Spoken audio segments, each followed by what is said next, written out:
senhores, é uma satisfação estar aqui. É um evento do Conselho Regional de Economia e do Sindicato dos Economistas de São Paulo.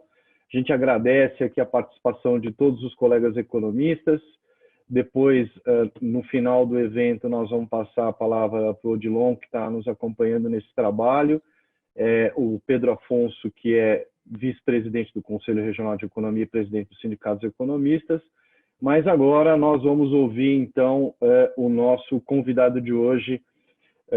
Eu vou falar aqui muito brevemente o currículo dele, que certamente ele foi também econômico no currículo que ele colocou aqui. Certamente ele tem muita história para contar para a gente, mas o currículo aqui está bem resumido mesmo. O tema da nossa apresentação hoje é produtividade e porte. O Job Rodrigues, que é o nosso colega, ele trabalha no BNDES, ele é bacharel e mestre e doutor em economia pela Universidade Federal do Rio de Janeiro, pelo Instituto de Economia da Universidade. Ele é gerente de estudos setoriais do Departamento de Bens de Consumo, Comércio e Serviços do BNDES, ex-economista do INPI e ex-professor também 40 horas lá na UFRJ. O IEM, que é Instituto de Matemática, né, Job? É isso? Aí você explica isso para a gente. Mas é uma honra ter você aqui conosco. A palavra é sua, 30 minutos para você fazer, então, uma digressão sobre o tema. E hoje é um dia especial, né, Job? Você também trata aqui das questões de consumo e de comércio. E hoje o IBGE soltou os dados aí. Tem setor, como eu estava falando, setor de têxteis e confeccionados. No comércio caiu 75%. A gente mais que nunca precisa de crédito e liquidez na economia. Job, a palavra é sua. Obrigado por ter aceito o nosso convite. Olá, bom dia. Eu que agradeço o convite. É um prazer realmente estar falando aqui no Corecon. Não sei se os senhores sabem, mas quando a gente começa a trabalhar, seja numa empresa ou num banco, querendo ou não, a gente se afasta um pouquinho do meio acadêmico, das teorias. E é muito interessante voltar a conviver aqui com um público. Acredito que aqui tenha também professores, deve atrair estudantes. Eu espero colocar aqui hoje boas perguntas para que os estudantes se sintam interessados depois de fazer as monografias, as dissertações. A minha experiência como professor em universidade pública, faltou um R aí, tá? É a Universidade Federal Rural do Rio de Janeiro. E o M é de multidisciplinar. É uma experiência muito agradável que eu tive. A Rural estava criando, novinho em folha, um curso de economia. E aí os novos concursados ganharam a tarefa de fazer a grade. Olha que experiência sensacional, né? Porque é muito legal isso. Uma folha em branco. Isso é uma das boas lembranças que eu tenho. Bom, antes de começar, mas eu estava curioso para ver se esse detalhe tecnológico ia funcionar bem, só para ir na provocação, realmente hoje o IBGE está divulgando a pesquisa mensal do comércio, aí daqui a pouco vem a pesquisa industrial mensal, a PIM, vem a mensal de serviços também. Nesse momento, é muito útil olhar para esses dados, porque, para quem não sabe, eles são detalhados, digamos, subsetorialmente. Tem um bom nível de detalhe setorial e, de fato, como muita gente já falou, é o primeiro mês fechado da crise que está sendo divulgado. Então, realmente, uma ótima ajuda que o IBGE dá para lançar luz sobre tudo que a gente está vivendo. Hoje, a gente não vai falar sobre a conjuntura, embora eu sei, existem momentos em que a questão da conjuntura é tão importante que é disso que a gente tem que falar. Mas hoje vamos falar um pouquinho do longo prazo, de características estruturais da economia brasileira e que acaba tendo a ver com o desenvolvimento econômico, assim, mais claramente. Então, aqui, eu vou começar, ainda não são exatamente os dados que eu nos últimos 2, 3 anos andei pesquisando. Eu acho que são dados interessantes. Eu vejo pouco por aí, então achei interessante mostrar. Mas aqui no início vamos só brincar um pouquinho com um retrato do Brasil. Então veja, somos 210 milhões de pessoas. Aqui no início são dados da PNAD, tá? E em idade para trabalhar, o ideal seria conseguir minimizar isso, que já que vocês estão vendo a minha tela, vê tudo, né?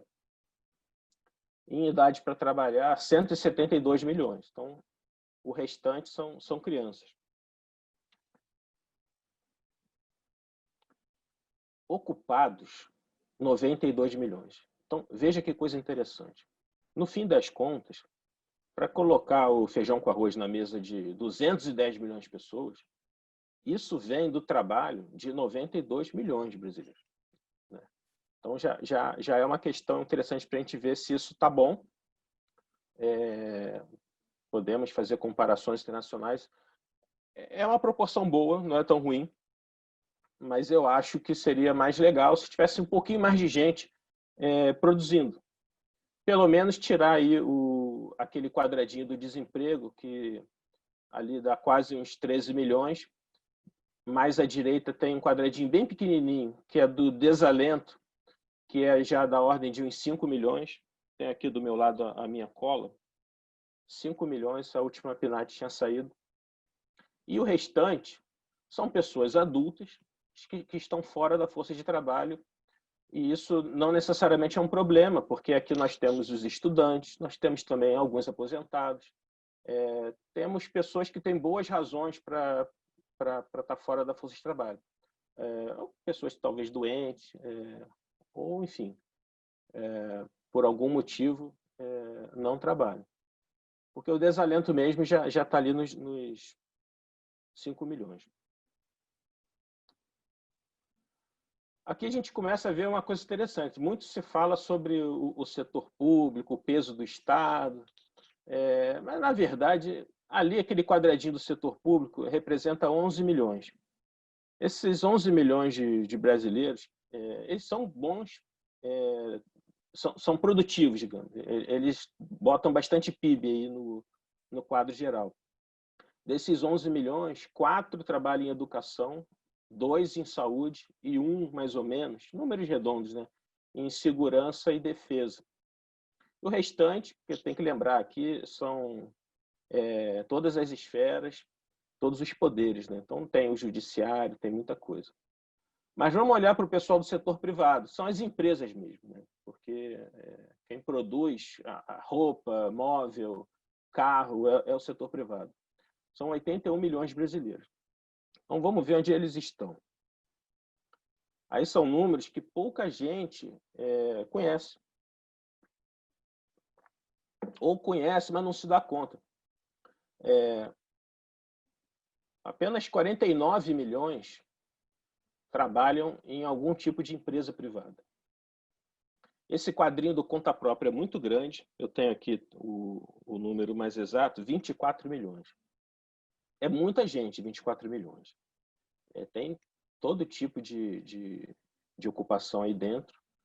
Algumas, eu creio que um dentista, por exemplo, que tem uma atividade de alto valor agregado, é um serviço qualificado, ele esteja aí dentro também.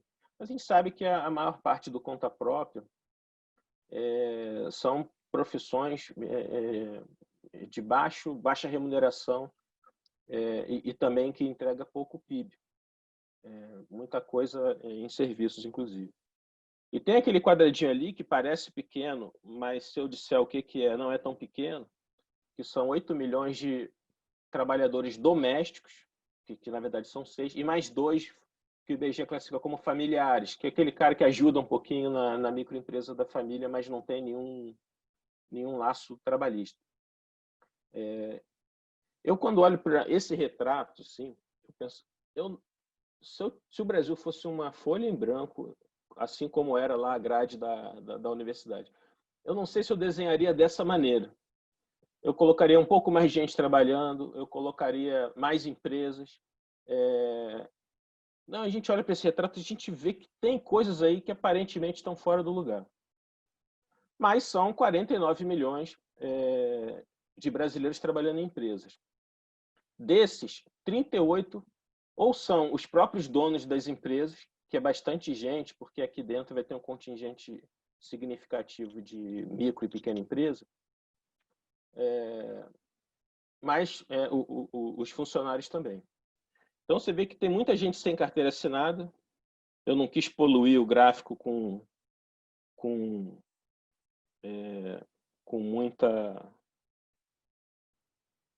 muito número, mas o sem carteira ali dá 11 milhões. E aí a gente chega a um conjunto que é pequeno, proporcionalmente é pequeno. 38 milhões de brasileiros, eles trabalham em empresas, entregando o PIB para o país, com carteira assinada e tudo, que não é sinônimo de nada, tudo pode acontecer dentro desses números, mas, grosso modo, são empresas mais estruturadas, certo? É um tipo de trabalho que cria mais valor. E aqui a gente começa a sair um pouco da PNAD e usar também outros dados do IBGE, muito vindo alguma coisa das contas nacionais, tá? Mas principalmente daquelas pesquisas anuais, a pesquisa anual da indústria, de serviços, do comércio, da construção civil. Essa foi uma extração que eu pedi especial para o IBGE e eles me deram num recorte de porte. Então, comecei a ver algumas coisas. Não é um número exato, tá, gente? Mas a ordem de grandeza é mais ou menos essa. Ali nós temos mais ou menos. Depois vai ter os dados ali. Aqui, ó, botei aqui. Não sei se dá para ver, porque, se eu não me engano, essa parte da direita é onde ficam os rostos das pessoas, né? Mas eu leio aqui para vocês.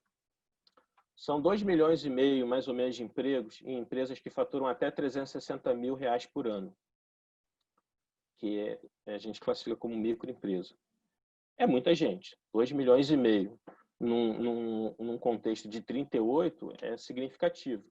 Metade, mais ou menos, é o próprio dono da empresa. Aqui na micro, é quase 1 para 1 a proporção. Tipicamente, em média, essas empresas têm 2 pessoas trabalhando, o dono e mais um funcionário. E aqui nós temos mais ou menos 1 milhão de empresas, tá? Que eu coloquei ali 19% do total de empresas.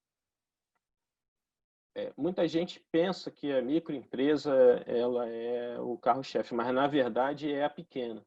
São empresas que faturam acima de 360 mil por ano e menos de 4,8 milhões.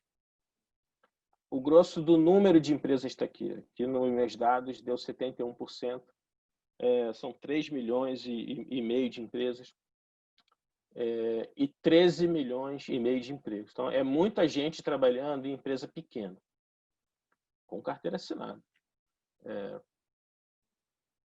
O número cai drasticamente, em termos de número de empresas, quando a gente fala de empresas médias.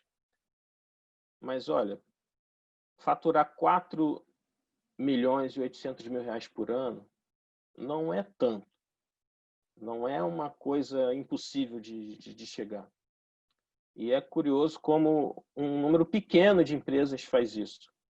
Então, as médias empresas que vão de 4,8 a 300 milhões, elas correspondem a mais ou menos 10% do número de empresas. É bem menos do que as pequenas, mas tem até um pouco mais de empregos. 14,5 milhões de pessoas trabalham em empresas médias. Essas empresas médias eu gosto muito, elas estão ali no meio do caminho, elas já têm alguma coisa. Parece, às vezes, que falta ajeitar detalhes, empurrar um pouquinho para elas melhorarem mais ainda. E aí a gente chega nesse quadrinho que eu estou destacando, porque são só... Assim, não chega a 5 mil empresas, mais ou menos. São muito poucas as empresas grandes, empresas que faturam mais de 300 milhões por ano. É quase nada. Aqui trabalham 7 milhões de brasileiros, em 0,1% das empresas. E esse pessoal gera 2/3 do PIB industrial, 1/3 do PIB de comércio e serviços, mais ou menos, no fim das contas, quase metade do PIB que eu chamei aqui de privado, então, desconsiderando a parte do setor público. Então, a gente fala muito de desigualdade, de concentração de renda. A gente também poderia falar isso com olhar regional ou setorial. Mas o olhar regional e o olhar setorial já é um olhar muito tradicional, não precisa enfatizar tanto. Então, o que eu trouxe aqui hoje é essa questão do porte, porque isso pouca gente se dá conta. O Brasil tem uma estrutura produtiva muito concentrada, num certo sentido. Muitas vezes a gente olha para isso e, vamos dizer assim, a gente fica zangado com as empresas grandes, mas que bom que elas existem e são grandes e são produtivas. O problema não está nela, o problema está de 210 milhões de brasileiros na seguinte pergunta: por que quase que o país inteiro está em estruturas produtivas, acorda de manhã, pega um ônibus lotado e vai para o seu posto de trabalho e fica o dia inteiro ali trabalhando? E no fim do dia, ele criou pouco valor.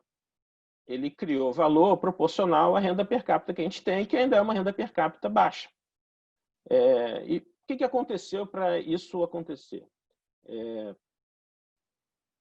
Será que esse trabalhador, quando chegou na empresa, colocaram para ele os melhores equipamentos? Será que aquela produção está organizada de uma maneira inteligente, otimizada, para que as coisas tenham um bom fluxo e produzam mais? Ou seja, se você tem uma população e você pega esse pessoal e coloca em estruturas produtivas modernas, equipadas e bem organizadas, esse pessoal vai produzir muito. E se tiver algum pequeno detalhe de treinamento, de formação, no curto prazo, a gente tenta resolver com treinamento interno até na empresa. E o Brasil tem uma estrutura muito parruda para isso, tem todo o sistema S. E no longo prazo é a educação realmente. Lembrando que aquele grande contingente de brasileiros que tem menos de 13 anos, que aparece lá em cima, grosso modo eles estão na escola, tá? E mais ou menos as escolas têm melhorado nos últimos 20, 30 anos, ao contrário do que muita gente fala. Melhoraram. E melhoraram numa escala massificada. Uma coisa é você ter 2 ou 3 escolas de excelência saindo no jornal e dando a impressão de que aquele é o padrão.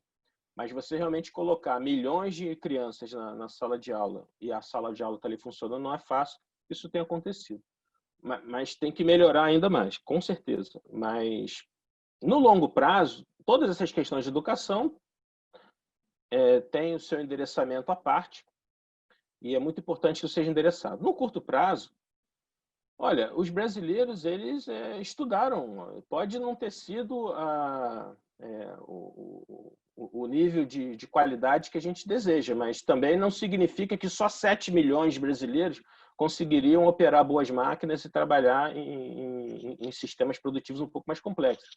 Alguma coisa está faltando aí nesse arranjo. Então, isso é só um desenho que eu gosto de olhar para isso. Eu sinto um pouco uma fotografia do Brasil ao passear por esses números. Agora a gente vai para os dados lá que o IBGE tinha me dado, aquele que eu pedi. E o que eu pedi para o IBGE foi para ele reorganizar os dados em faixas de receita anual. Então, pedi para ele juntar o pessoal que fatura até 40 milhões, depois de 40 a 90, de 90 a 300, de 300 a 1 bi, acima de 1 bi. E para esses caras eu pedi uma série de estatísticas. São aquelas que já tem na PIA Empresa. Isso aqui é só para a indústria.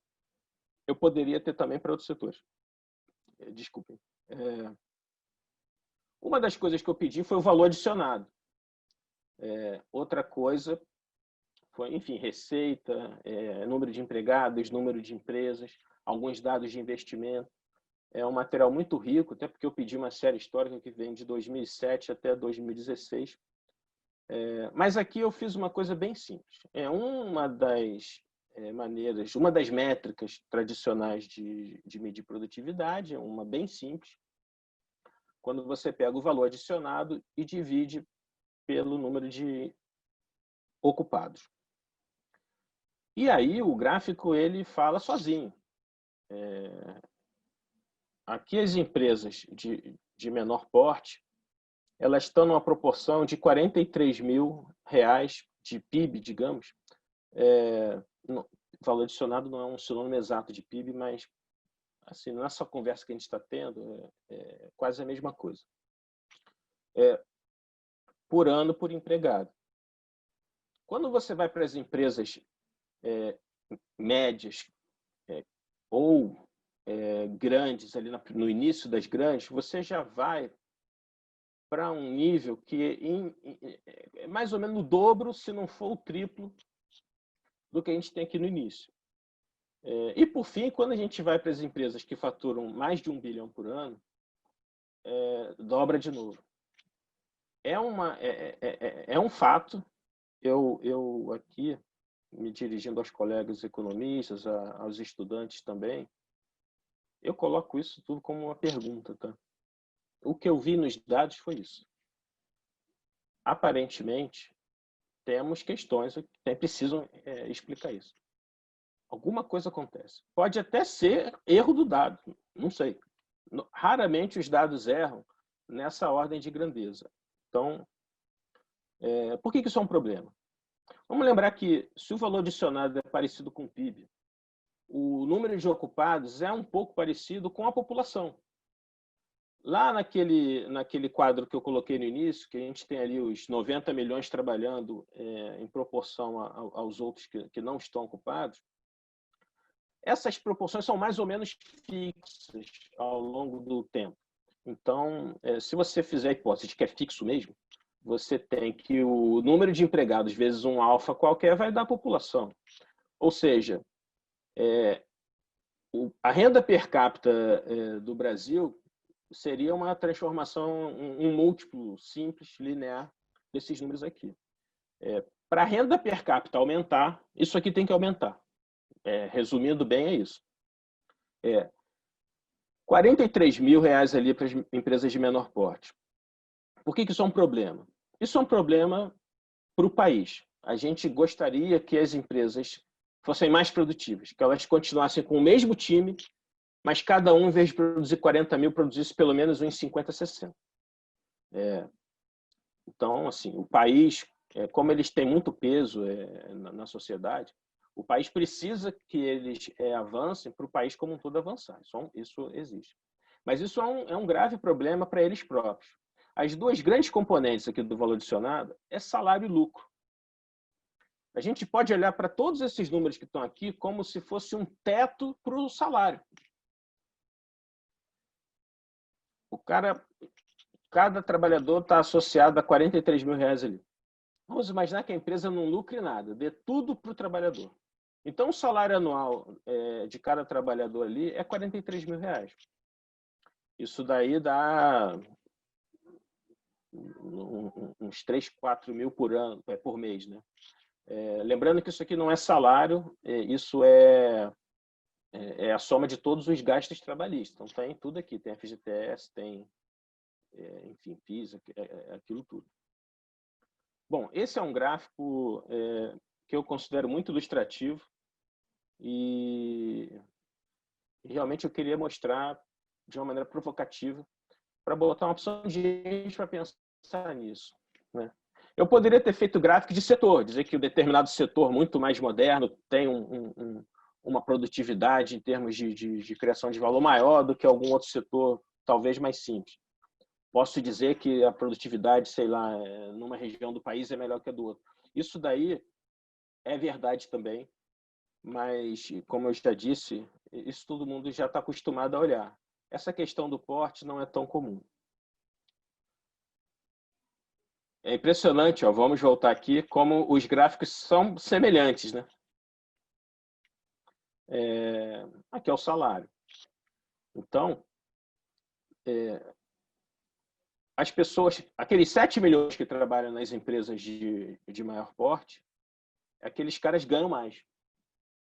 E o pessoal que trabalha nas empresas menores, o pessoal ganha menos mesmo. O que era a nossa intuição aparece aqui nos dados de fato. Também não está bom. Assim, primeiro, vamos olhar do ponto de vista social, isso é uma das raízes da desigualdade. É uma das raízes. E aqui não tem um vilão, não é porque o Brasil tem muitos vilões, então é uma sociedade toda problemática, injusta, com muitas questões. Mas aqui é o que o pessoal produz, não tem muito de onde fugir, certo? Então tem essa questão da desigualdade. Agora, quando a gente olha aqui que a gente enxerga essa desigualdade salarial entre os portes, se a gente fizer algumas hipóteses, eu sei que tudo isso é muito polêmico, né? Tem gente que acha que o mercado de trabalho nem funciona como um mercado. Enfim, eu conheço parte, pelo menos, do debate que existe, mas vamos conceder que o mercado funcione mais ou menos aqui na questão do trabalho. Então, esse gráfico azulzinho, que tem os maiores salários, a empresa paga maiores salários por dois motivos: porque pode e porque precisa. Ou seja, se para produzir naquele nível de produtividade que ela tem, ela pudesse fazer isso com trabalhadores talvez menos qualificados e pagando um salário mais baixo, é da natureza de uma economia de mercado que a empresa pagasse menos mesmo, e usasse esse trabalho mais com menos qualificação. Então, se ela está contratando esses caras, é porque ela precisa. Ela precisa dos melhores trabalhadores possíveis que ela puder arranjar para tocar aquela estrutura de alta produtividade dela em frente. E ela pode, porque ela gera valor suficiente para pagar esse salário. Você vê que a média salarial aqui do pessoal de mais de 1 bi, que está aqui na casa dos 8 mil, já passou o valor adicionado per capita das empresas de menor porte. Ou seja, mesmo se elas quisessem e se elas precisassem, e eu acho que elas precisam, porque todo mundo quer ter trabalhadores ótimos, muito qualificados, super produtivos. Mas só que ela não consegue gerar riqueza suficiente para pagar o que esse trabalhador custa. Então, isso deixa bem claro que as coisas vão ter que andar juntas e as empresas, aos pouquinhos, elas precisam produzir cada vez mais, cada vez melhor, e para isso introduzir nas suas equipes um time cada vez mais qualificado, qualificar também quem já está ali, para ir andando aos pouquinhos nessa curva. Mas eu também acho muito interessante como esse gráfico aqui conversa com esse. É a nossa intuição, o senso comum já diria isso, mas é sempre bom quando os dados concordam. Então, sim, de dados principais para provocar a nossa conversa, isso era a principal coisa que eu queria mostrar. Aqui tem a questão da distribuição desses portes no PIB. Então, vamos olhar aqui para cima, que é a indústria. Deixa eu até tirar o outro gráfico para não confundir. Eu considero essa proporção muito alta. Metade do PIB é por empresas que faturam. Eu vou ler aqui para você. Ó. Na indústria, acima de 1 bi de receita por ano, nos dados que o IBGE me deu, existem apenas 406 empresas. E o gasto com pessoal médio é de R$ 8.000 por mês. Elas respondem por mais da metade do PIB industrial. Quando você vai para o pessoal que também é grande, mas não tão grande, 300 a 1 bi, um pouquinho mais de empresa, 870, o salário médio já cai bastante para 5.600 e elas respondem por 14% do PIB. Aqui, de 90 a 300 milhões, que é um tipo de porte bem interessante, é uma empresa que tem um porte já significativo, ninguém chega a faturar 90 milhões sem mais nem menos. Não são muitas empresas, 2.088 empresas. O salário médio cai um pouquinho em relação ao pessoal de cima, mas já está quase chegando na metade do azulzinho. E esse pessoal entrega 10% do PIB. de 40 a 90, continua sendo pouca empresa, 2.700 empresas. O salário médio, agora sim, chegou na metade do azulzinho, está 3.900. Não é salário, sempre lembrando, é o custo per capita trabalhista todo. A maioria se reverte para o trabalhador, o FGTS, tudo. 5% do PIB. E aqui, na indústria, a gente tem a maioria esmagadora das empresas, nos dados da 170 mil empresas, o salário médio aqui já está quase a quarta parte do de cima, 2.300. E vamos pensar nesse salário de 2.300, porque, por um lado, é bem fácil olhar para isso e achar ruim, ainda mais que a gente está olhando outra ali de 8 mil. Por outro lado, no Brasil, 2.300 é dinheiro. Tem um casal, duas pessoas trabalhando, ganhando 2.300, ela já está ali nos 20 ou 30%. Então, assim, vale muito o fato de 170 empresas da indústria conseguirem dar mais de R$2.000 por mês, todo mês, para os seus funcionários, até porque é bastante gente. E esse pessoal junto responde por quase 20% do PIB industrial. Então, nós temos aqui um pedaço muito significativo do PIB industrial, aqui indústria de transformação, principalmente, nessa faixa. Quando a gente sai da indústria e vai para o PIB como um todo, o gráfico muda um pouco. É como se fosse uma versão do primeiro gráfico atenuada. O peso das empresas muito grandes não é mais 52%, é de apenas 30%, mesmo assim é muito. As diferenças salariais se aproximam um pouco, mas, grosso modo, o fenômeno fica semelhante. Bom, então esse aqui era o último slide, a gente pode deixar ele aí só para a gente pontuar a nossa conversa. Coloco em forma de provocação realmente, eu não tenho muito a dizer, mas a primeira coisa é por que as empresas de menor porte têm uma produtividade tão mais baixa do que as outras.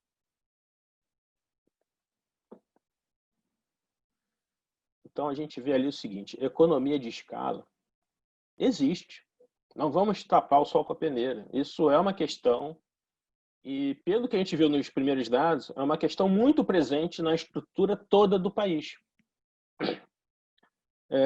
Tem a questão do viés do mercado de trabalho, que coloca os trabalhadores mais produtivos nas empresas que já são também mais produtivas, e provavelmente um elemento ali de automação e mecanização.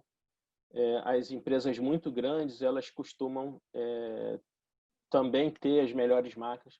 Quem é do mundo real, assim, mexe com empresa, sabe que muitas vezes quando você vai comprar um equipamento que tem uma capacidade produtiva de uma escala menor, ele é mais simples do que o equipamento grandão que produz em larguíssima escala. Isso tem mudado em vários setores. O primeiro setor, que é muito caro para todos nós que trabalhamos nesse mundo de livros, de ler e escrever, são aquelas impressoras que são uma inovação, sei lá, de uns 20 anos para cá, que começaram a produzir mini tiragens num custo muito semelhante e também produção de qualidade muito semelhante àquelas grandes impressoras de larga escala. Começa a surgir coisas assim, mas, de um modo geral, isso ainda é uma realidade, que se eu vou fazer uma produção muito, muito grande, eu consigo comprar umas máquinas que têm uns elementos a mais ali, tecnológicos. Então, quando você junta uma escala ineficiente e bota os melhores trabalhadores com as melhores máquinas, você entende por que as empresas muito grandes têm uma produtividade tão acima. O que seria uma agenda simples para as empresas de menor porte? Primeiro, crescer dentro do possível. É muito interessante que o empresário ele entenda assim, onde ele está.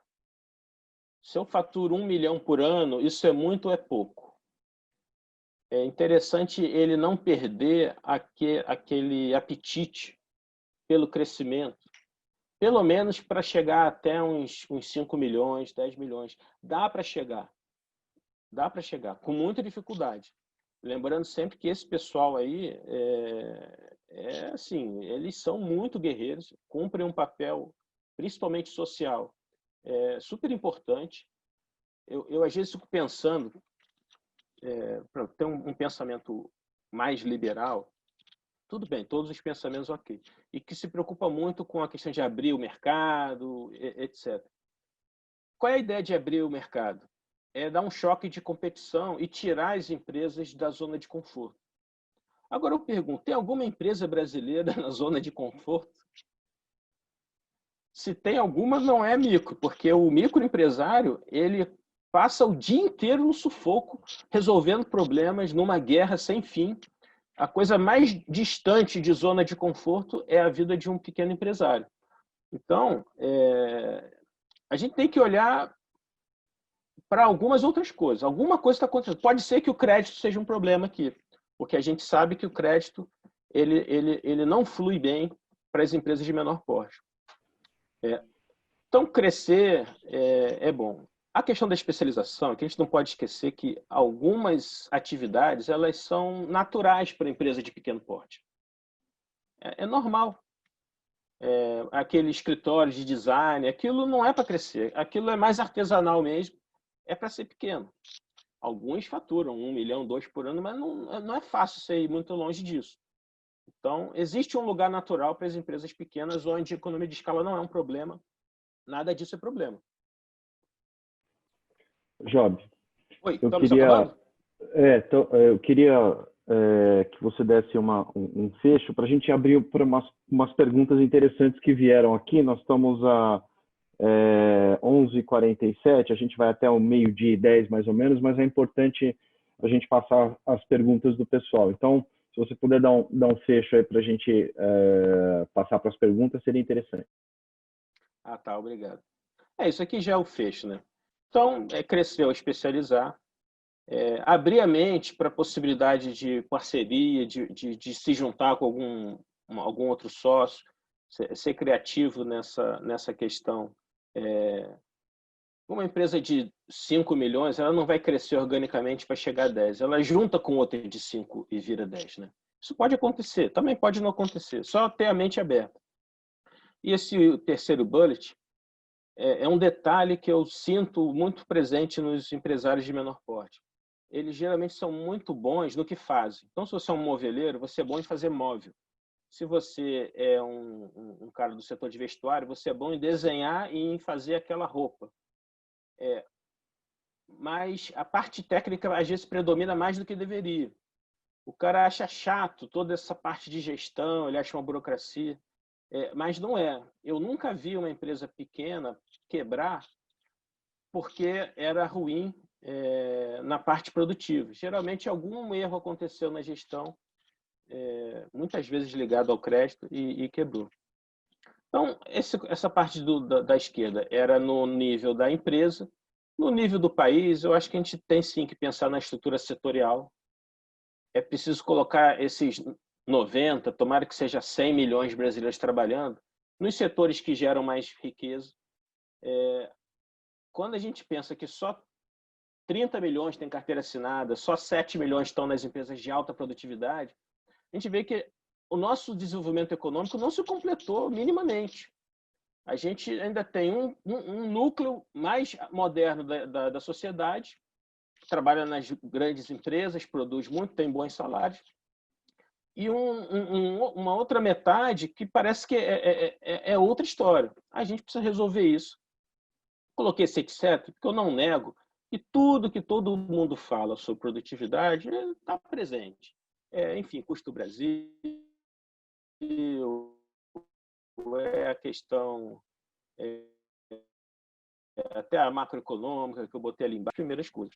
De agenda, fortalecer o tecido empresarial.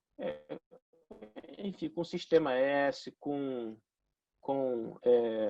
com crédito, com treinamento, com associações de classe. O empresário ele tem que entender que ele é um cara muito especial numa economia de mercado, e o país inteiro acaba dependendo dele. Mas, enfim, eu peço desculpas, me estendi, e estou curioso para conversar aí a partir das perguntas. Maravilha, Job.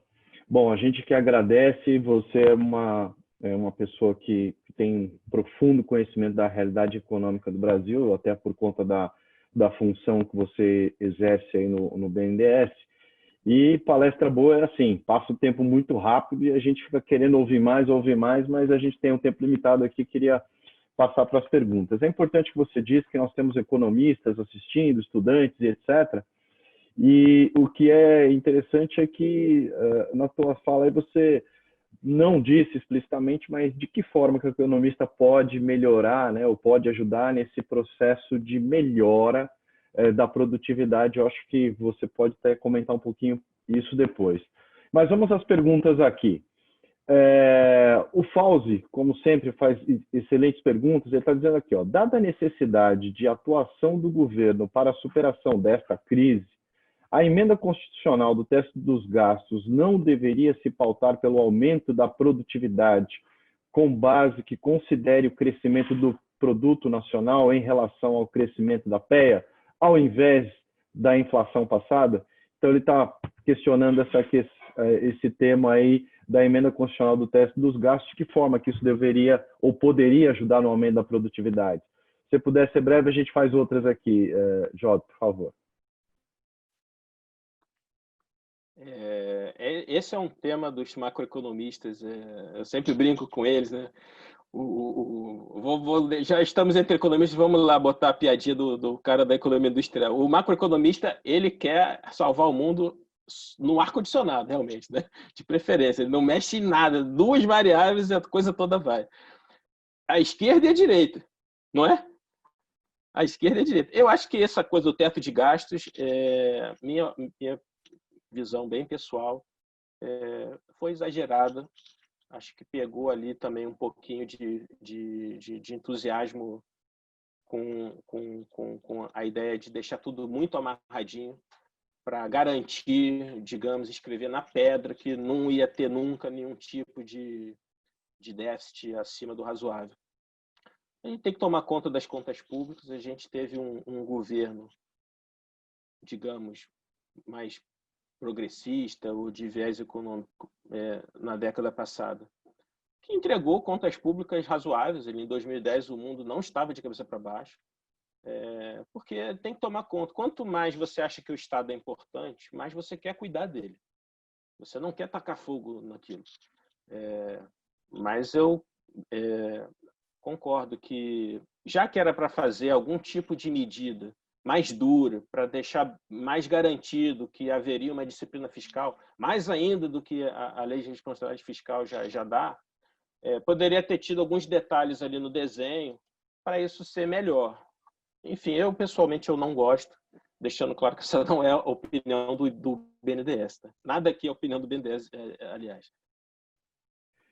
Aliás, a gente sempre menciona, né? Nada aqui é a opinião do Corecon ou do Sindicom, e sim a livre manifestação do nosso entrevistado, mas é muito bacana. Aí nós temos aqui um ilustre, viu? Nós temos o Paulo Guedes, não é o ministro, tá? Mas temos o Paulo Guedes aqui que está fazendo uma pergunta, Job, e ele diz o seguinte: está claro que o que cada um gera anualmente é por porte da empresa.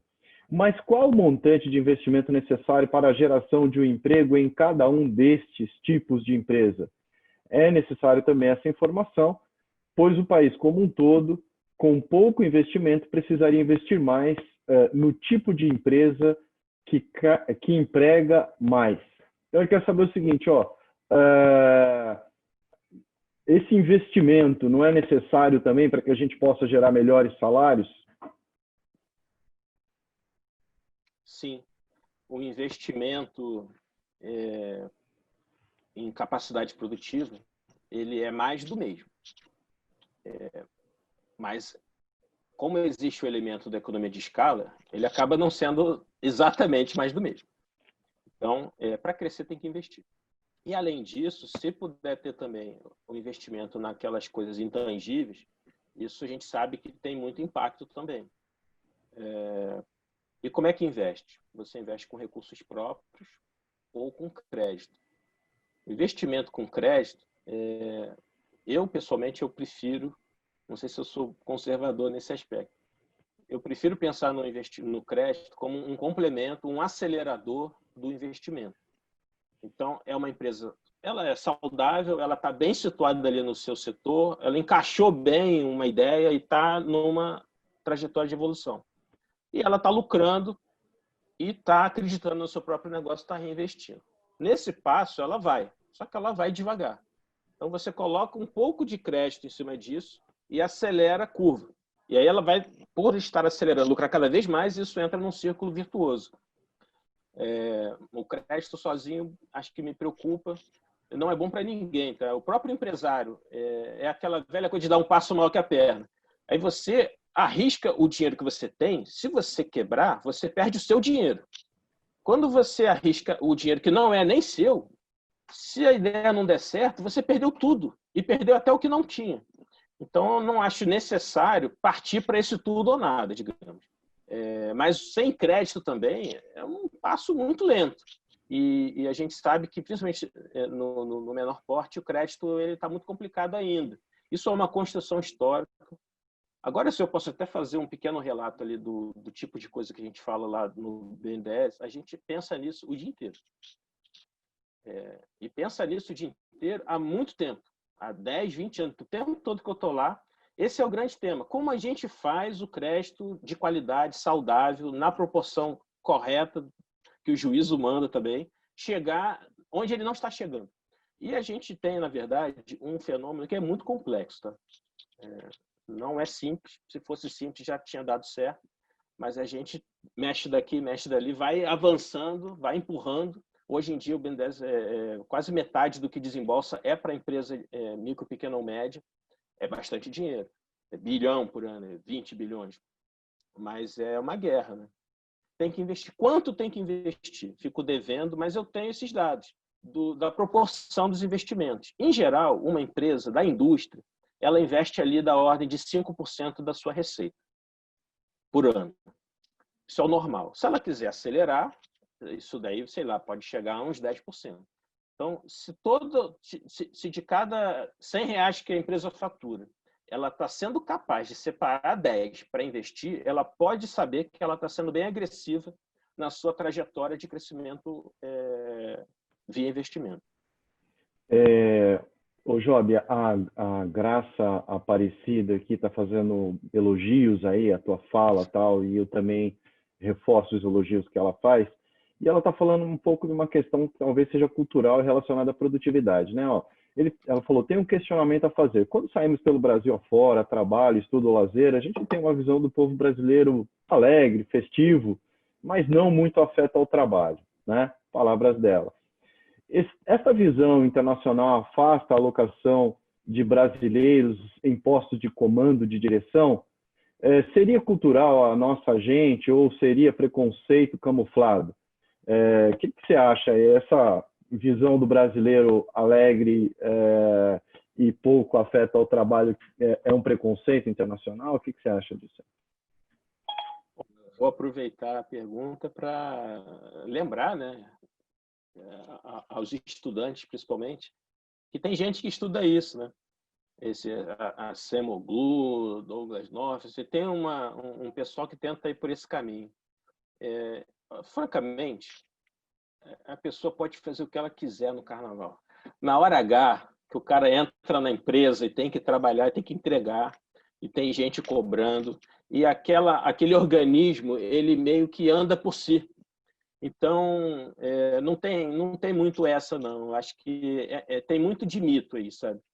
E os brasileiros de todos os níveis, assim, quem está nesse tipo de inserção no mercado de trabalho, estudou, fez MBA, está querendo ter esses cargos assim de gestão, até o pessoal muito bom aí, consegue os cargos, sim. Então, acho que tem, sim, um pouquinho de preconceito nesse pensamento. Maravilha. Tem o Paulo Guedes aqui está reforçando aqui, ele está falando o seguinte, ó, será que vale a pena despender maiores volumes de investimentos em empresas que geram menos empregos, considerando a situação que o Brasil está, que tem pouco para investir? Olhando lá para o teu quadro, lá parece que quem gera pouco emprego seriam os pequenininhos, né?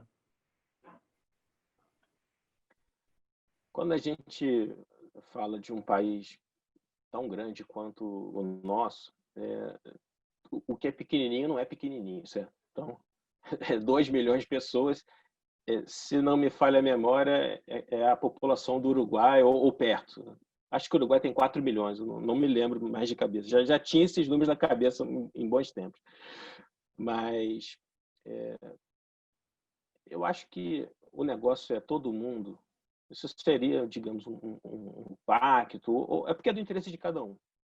Todo mundo dá um passo à frente. Então, se você tem uma empresa, amanhã você vai para sua empresa, dá uma olhadinha nela. O que está de errado ali? O que você poderia melhorar? Tenta ter uma ideia. Agora, as microempresas e as pequenas, elas geram muito emprego. E elas geram emprego que, aparentemente, é o que mais se encaixa com o tipo de qualificação que tem por aí. Então, não adianta também gerar uma porção de emprego exigindo um nível de qualificação que o próprio país ainda não foi capaz de dar para a sua população. Não vai adiantar nada, vai ficar como se fosse uma conversa de surdos.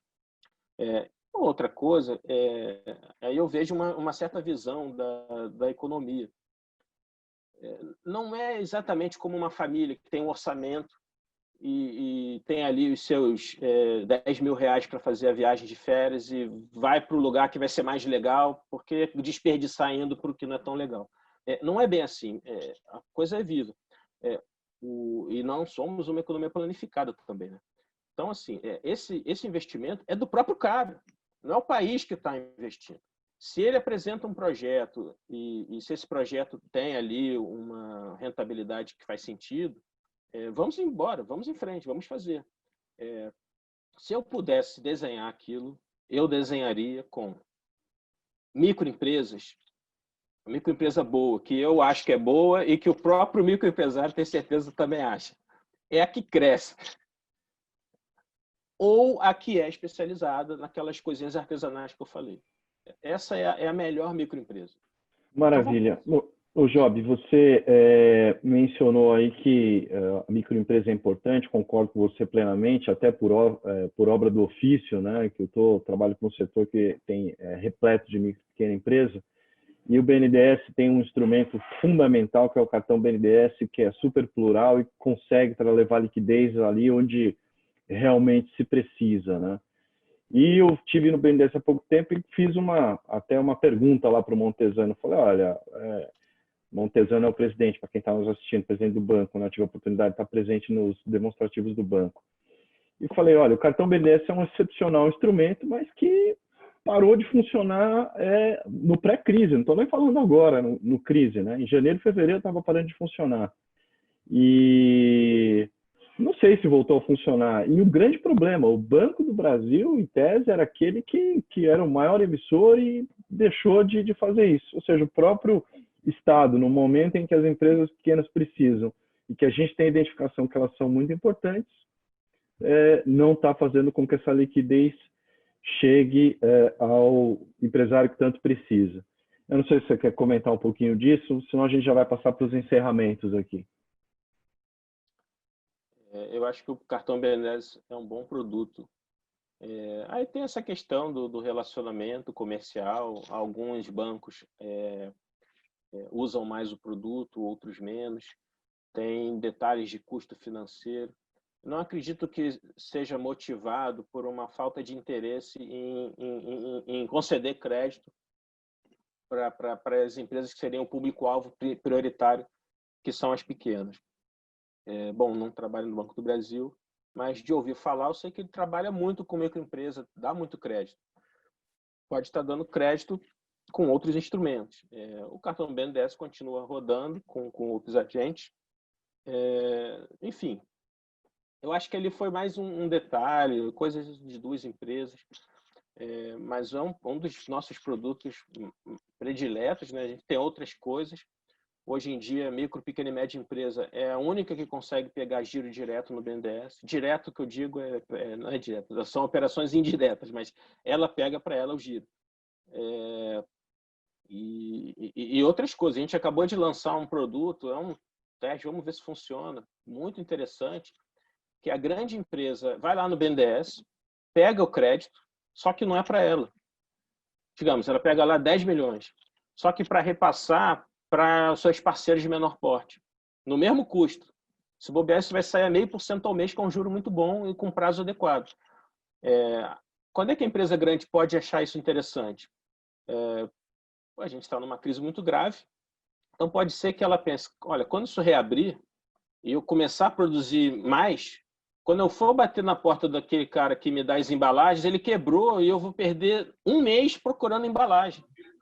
Então, como todo mundo conhece todo mundo, o cara já vai lá, cara, só, você quer o quê? 500 mil reais você segura a sua situação?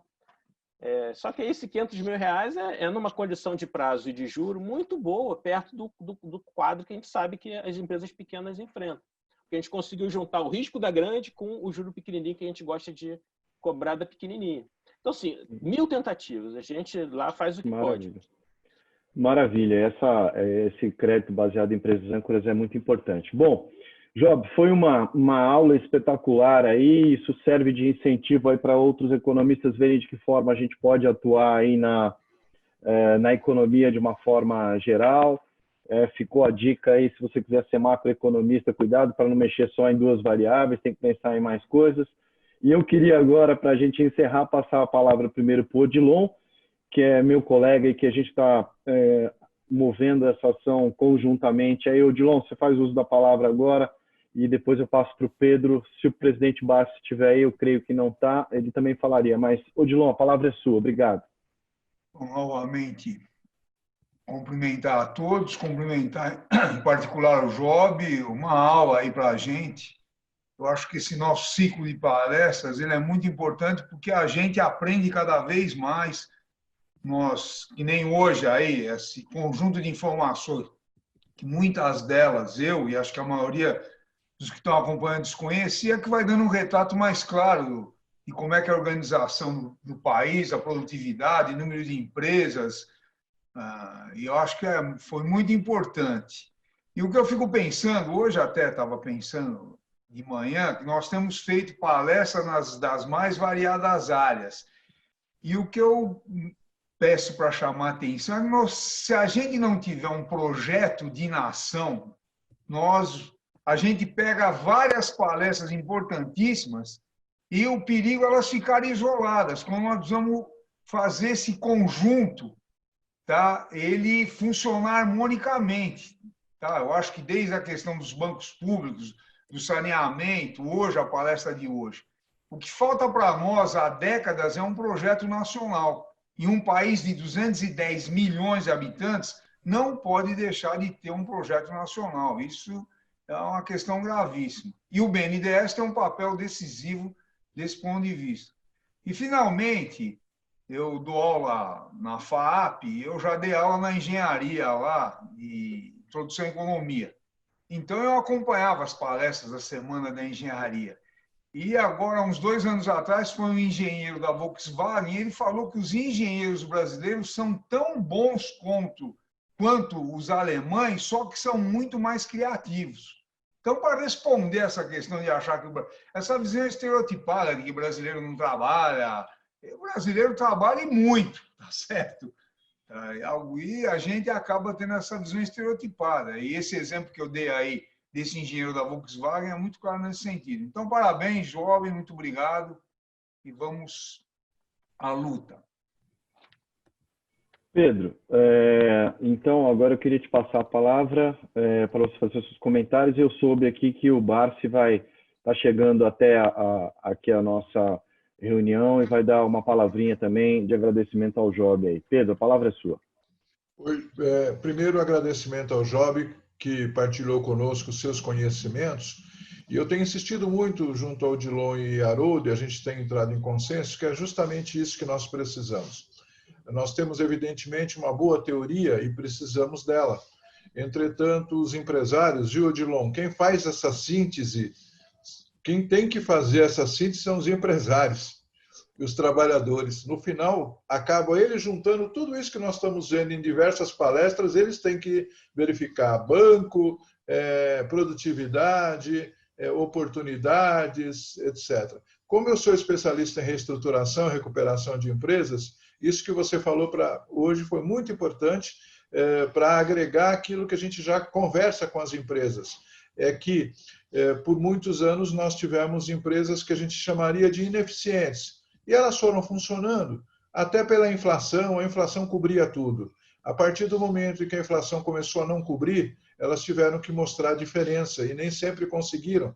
Então, os problemas não é que o empresário de hoje é menos preparado do que o empresário de 30 anos atrás. É que o empresário de 30 anos atrás tinha a seu favor, entre aspas, algo que é completamente fora do âmbito econômico puro, e sim algo que o ajudava a empurrar e não perceber os problemas, mas agora precisa perceber, e mais ainda nesse momento de crise. Parabéns, Job, muito obrigado pela sua palestra, e também aos demais colegas que estão aqui assistindo e ouvindo a palestra, acho que foi muito bom para todo mundo, né? Obrigado.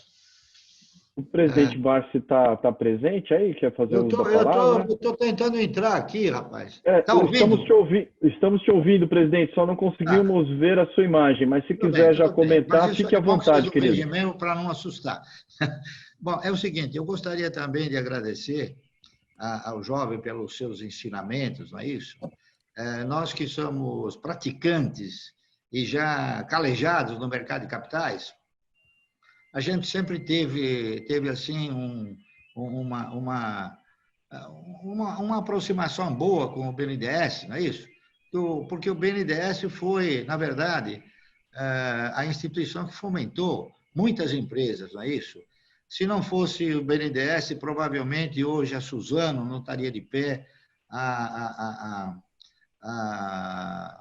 aquela empresa que foi a Brasil Food não estaria de pé, a Klabin também não estaria de pé, e outras grandes empresas. O próprio JBS também foram empresas muito assim ajudadas e amparadas pelo BNDES. E o BNDES ainda hoje carrega algumas posições expressivas, não é isso? A questão de pouquíssimo tempo atrás, a questão de 30, 40 dias passados, nós tivemos aí uma empresa, Enova, tentando adquirir a AES-Tietê, onde o BNDES também possui uma participação expressiva. Então, a presença do BNDES foi muito importante no desenvolvimento de inúmeras atividades no país. O setor de celulose, o setor de energia elétrica, enfim, né? Então, eu acredito que isto deva prosseguir. É muito importante que prossiga, porque nós somos um país que, lamentavelmente, a nossa poupança ela é insuficiente para criar novos e bons projetos. Não é isso? Nós também somos um país que dependemos do capital estrangeiro. Lamentavelmente, o capital que vem aqui para o país, ele vem em caráter especulativo, ele não vem de uma forma de raiz, não é? Bem de raiz para criar empresas. O capital tem vindo mais no sentido de especulação, essa é a grande verdade, não é? Então, eu parabenizo aí o BNDES, espero que ele continue desenvolvendo essa atividade de fomento à indústria brasileira, para que nós tenhamos a condição de recuperar a nossa hegemonia, é isso? Na área industrial. Muito obrigado a todos e essa brilhante participação, a gente deve aí a presença do Odilon, do Haroldo, que tem procurado pessoas ilustres, né, para proferir palestras como essa, muito boa, que nós acabamos de ouvir através do Jovem, ok? Muito obrigado a todos. O Corecon continua à disposição de todos para o que for necessário. Muito obrigado a todos mais uma vez e boa tarde. Maravilha, presidente. Muito obrigado pelas suas palavras. Jovem, quer fazer uma consideração final aí, tendo em vista os comentários que você ouviu? Haroldo, só um detalhe, é importante lembrar que quinta-feira nós temos outra palestra que vai tratar da questão do trabalho, que vai ser muito interessante.